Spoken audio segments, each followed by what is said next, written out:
Resident Evil 0 is filled to the brim with many bizarre enemy creations paired with some very disturbing lore, from the birth of the giant spiders, to the twisted mutation of the Queen Leech, all the way to the many animal mutations. The truth behind the many creatures of this game will leave you shook. Here is the lore of every Resident Evil 0 enemy. Dr. James Marcus was a virologist who led viral weapons research in the 20th century, serving as one of the co-founders of Umbrella Pharmaceuticals and holding the director position at the company's executive training school. He played a significant role in the development of the T-virus. However, his obsession with his research led him to neglect his other responsibilities, including engaging in illegal experimentation on children. Consequently, he was relieved of all of his duties within the company and viewed as a threat, ultimately resulting in his murder in 1988.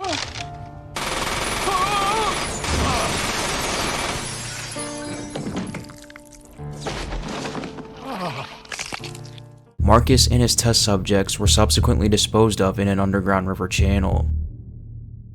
Progenitor leeches were created in 1978 by James Marcus by combining the progenitor virus with leech DNA to create the T-virus, and then injecting the T-virus into their bodies. The virus causes the leech to grow to much larger sizes than that of an ordinary leech, and to increase the power of its teeth to the point where it can bite through glass. The most unique characteristic of Marcus's leeches was their ability to learn from their experiences and work together to overcome them, eventually functioning effectively as a single creature. It was at this point that they gained the ability to shape themselves into a roughly humanoid form, seemingly out of a desire to imitate their beloved creator. These creatures, which retain their shape due to a mucus fluid that coats their external leeches in order to provide rigidity, are known as Mimicry Marcus. On July 23rd of 1998, Marcus used a swarm of leeches to attack the Ecliptic Express, killing and/or infecting everybody on the train. The train was discovered a short while later by Billy Cohen and Rebecca Chambers, by which point many of the passengers had already become zombies. As shown by diaries found in the Umbrella Executive Training School, even merely touching a leech can cause infection. In contrast to normal zombie bites, it takes mere minutes for a human infected by a leech to become a zombie. However, if a queen infects a host, it enters inside the host's body. The host will eventually be able to transform into a leech-like form. However, the time for a queen to fully integrate into a body took Marcus nearly 10 years. Zombie refers to most humans that have succumbed to the T-virus, either through contaminated water supply or infected bites and scratches from a virus carrier. The researchers at the Umbrella Corporation called them zombies, in reference to the Haitian folklore zombies, which are said to be recently dead bodies reanimated by necromancers for use as slave labor. Since some of the traits of zombies are decomposed skin and lack of pulse, they are often mistaken for reanimated corpses. During his trials with the T-virus, Dr. James Marcus began to consider the impact that human testing would have on his research, eventually forcing people into being guinea pigs for his secret bioweapons projects. The result of these trials was the very first of the zombies. It would appear that information regarding Marcus's deeds only surfaced during the 1998 investigation into his laboratory, which had been quickly abandoned 10 years prior when he was murdered. The investigation revealed no less than 20 people as test subjects. The Queen Leech was created in 1988 in a laboratory adjacent to Umbrella's executive training school in the Arklay Mountains. When Dr. Marcus was assassinated by the Umbrella Security Service, Queen Leech was dumped into a nearby treatment plant with his corpse. Seeing his body as a food source, Queen Leech began consuming it and gained his memories after consuming the brain. It believed itself to be Marcus himself, reborn by divine intervention. Over the next 10 years, the Leech developed the ability to change its body shape into that of Marcus. In May of 1998, the Queen Leech finally acted on its plan to avenge Marcus's death. Over the next few weeks, it manipulated an accident at the Arklay laboratory, leading to the entire facility staff being infected with the T-virus strain, while their BOWs escaped into the forest. Umbrella's investigation teams were sent to evacuate the training school and laboratory for recommissioning, but were ultimately attacked and infected by leeches, as were the entire complement of a passenger train transporting Umbrella staff through the Arklay Mountains. The Queen Leech's goal was to create a devastating viral outbreak that would ultimately spread across the world. These attacks got the attention of Dr. Albert Wesker and Dr. William Birkin, who were in charge of the training school operation. The two quickly recognized the Queen Leech as a serious threat to the company and made preparations to destroy the facility. In the meantime, the Queen Leech's attention was focused on STARS member Rebecca Chambers and former Marine Billy Cohen, who found their way in the training school when the train crashed into an underground station beneath it. The Queen Leech eventually saw no other way than directly confront confronting the two after they survived repeated attacks from Marcus's BOWs. It abandoned its human form and transformed into its natural state, becoming a large green monster. The fight ended quickly when it accidentally revealed to Billy its sensitivity to sunlight. Distracted by the opening of a shutter, Billy fired at the Queen Leech with a high-power magnum, finally killing it, and its broken body fell down an elevator shaft where it was consumed by flames.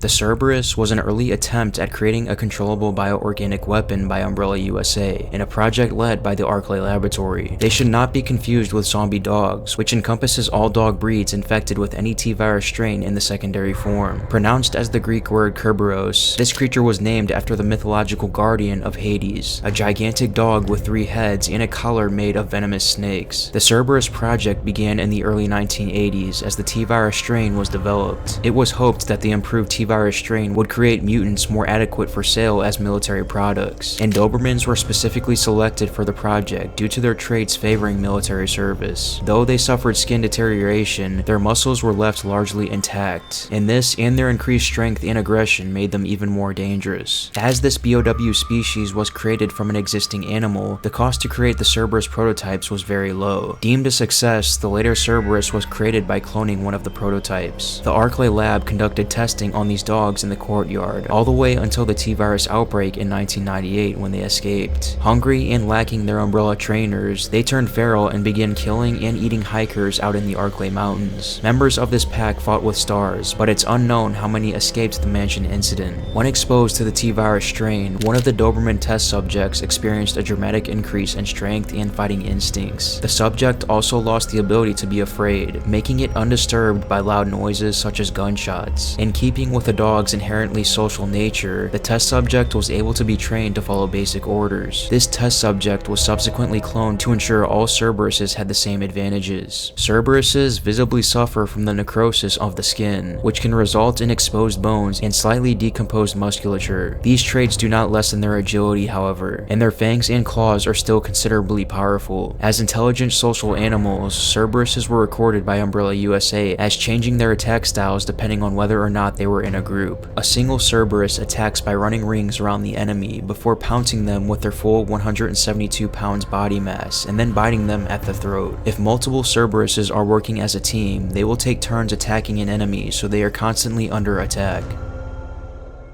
The Stinger was created by Umbrella as part of their research into arachnid-based bioweaponry. It broke out of containment when the Ecliptic Express was attacked. It was killed 2 hours later by Rebecca Chambers and Billy Cohen when it confronted them in the train saloon car. The Stinger had little means of attack other than merely ramming its prey, using its pinchers, or stinging with its tail. It possessed a heavily armored exoskeleton that shielded it from all harm, making it all but invulnerable unless shot directly in the head. Centurion was a mutant centipede which lived in the Arklay Mountains. As Umbrella's investigation team failed to find evidence of James Marcus having performed research on centipedes, Centurion is believed to have been a freak accident resulting from a centipede consuming contaminated materials within Umbrella's executive training school. The Centurion was killed by former Marine Billy Cohen when it tried to eat STARS officer Rebecca Chambers. Centurion, as with other arthropods, experienced unusual size growth as a result of T-virus infection stimulating excessive hormone production. While large centipede species may grow to as long as 1 feet, the Centurion reached a length of approximately 32 feet and 10 inches. Its prey naturally changed to include much larger animals than insects, and in July 1998 attempted to eat STARS officer Rebecca Chambers.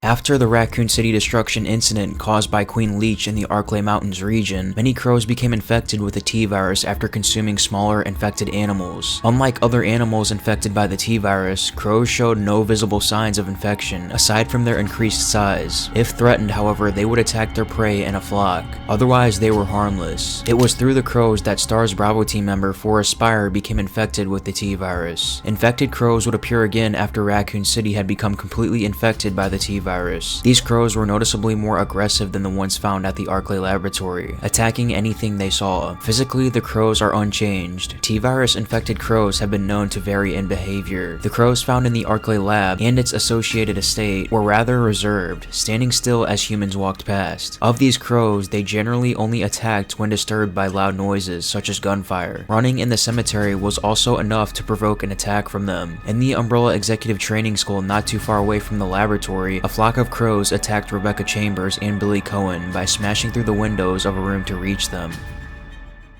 The plague crawler was an arthropod species genetically engineered as part of Dr. James Marcus's early experimentations into T-virus-based bioorganic weapons. Marcus began his research into the viability of T-virus BOWs soon after its 1978 creation. The plague crawler was one of such species, created through using the virus for purposes of deliberate genetic modification. In regards to this particular species, its origins lie in the merging of DNA from multiple insect species, using the T-virus as a sort of bonding agent. While the plague crawler species proved that viable bioweapons could be created through the virus, they were regarded by Marcus as a failure due to their lack of intelligence and control, which made them impractical for military use. Marcus made preparations for the entire species to be destroyed as waste at the Umbrella Executive Training School, though some plague crawlers managed to escape destruction and survived in the complex until 1998. Research data on the creatures appear to have survived the destruction of the facility, as samples were purchased by Javier Hidalgo at the turn of the 21st century as low-cost bioweapons. These BOWs were last seen during Operation Javier in 2002, located in the Amazon rainforest. Javier Hidalgo had them captive in his torture chamber, where countless victims met their demise by these creatures. Plague crawlers can reach up to 6.5 feet in length. They attack their prey with large cutting pinchers and aggressive tackling. Dark, wet areas are the plague crawlers' preferred habitat, many of them inhabiting various areas in the upper levels of the Umbrella Executive Training School.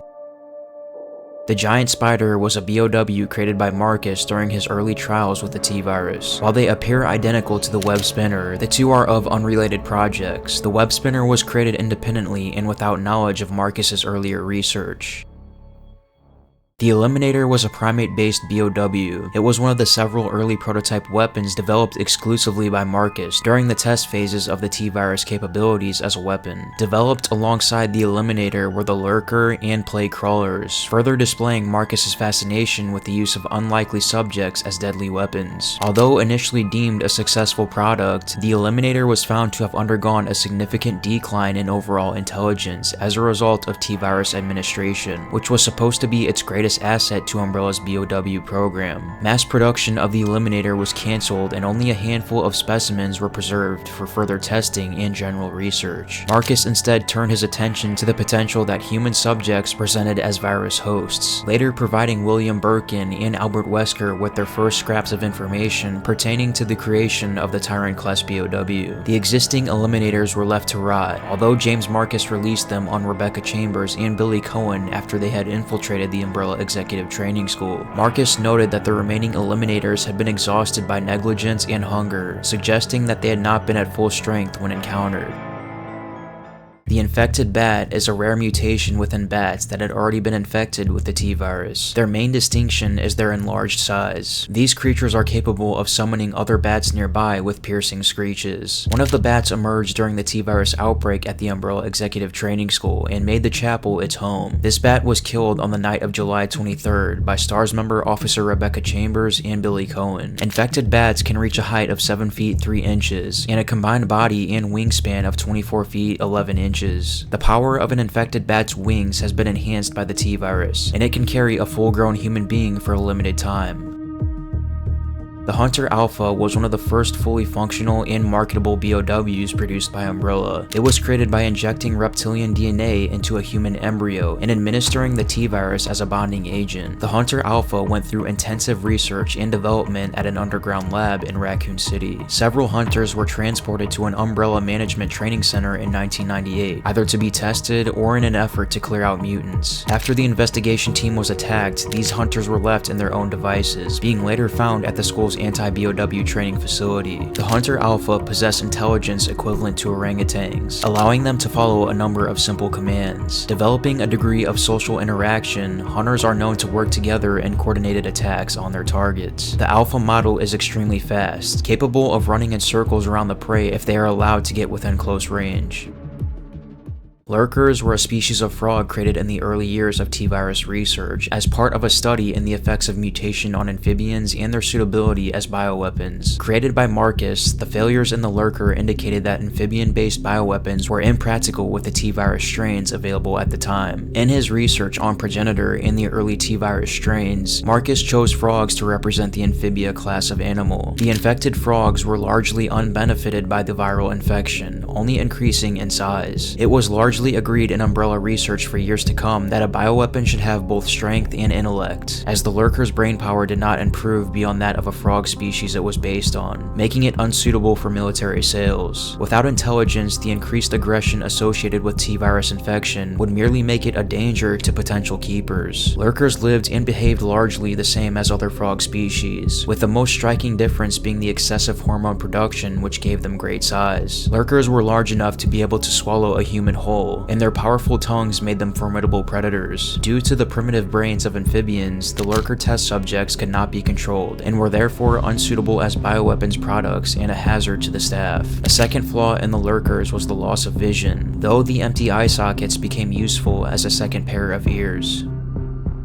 The Proto Tyrant was created by the Arclay Laboratories Tyrant Project team as part of their research into creating intelligent human bioweapons for military use. The prototype was created ahead of the T-002, which was to perfect upon the prototype. Due to what was determined to be an overdose of T-virus during the initial infection, the test subject suffered from a number of unforeseen adverse effects, including a defective nervous system, reduced intelligence, and the acute exfoliation of its epidermis. Although the resulting creature possessed monstrously powerful strength, the reduction in its intelligence led to it being deemed a failure, and it was placed in storage at Nest awaiting disposal. However, it was released when the Queen Leech attacked on the 24th of July. The T-001 went on to fight STARS officer Dr. Albert Wesker and Rebecca Chambers, as well as ex-Marine Billy Cohen. Although it provided a challenge, it was defeated after 3 separate encounters, and was ultimately destroyed in the ensuing self-destruct sequence of the Umbrella training facility. The T-001 prototype exhibited a number of negative characteristics which were seen as unsuitable for any mass-produced ultimate bioweapon. Possibly created with an early strain of the T-virus, the T-001 had an exposed spinal column due to significant necrosis of tissue, which made it vulnerable to small arms fire. T-001 also exhibited a deterioration in both intelligence and its nervous system, which Umbrella USA believed to be caused by the initial viral load being too high and causing excessive mutation. The heart, believed to be its own, was also pushed out of the body and made exposed. Despite these setbacks, T-001 showed some promise as a bioweapon prototype. It displayed superhuman strength, endurance, and a limited recovery ability.